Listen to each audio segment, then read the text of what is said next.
Welcome to our channel. If you want to buy Tether USDT, quick guide, follow these simple instructions to make sure to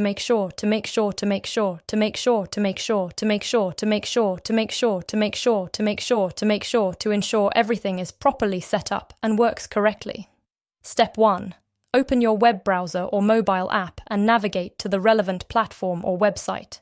Be sure to make sure you're logged in with your account credentials if required. Step 2. Locate the main menu or settings section. Look for the option related to your task, usually found in the top navigation bar or sidebar menu. Step 3. Navigate to and click on the appropriate section or tab where you can access the specific feature or tool you need for this process. Step 4.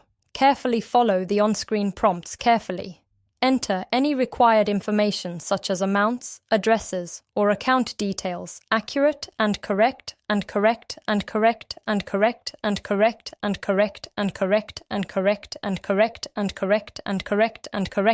to avoid errors. Step 5. Thoroughly review all the information you've entered before proceeding.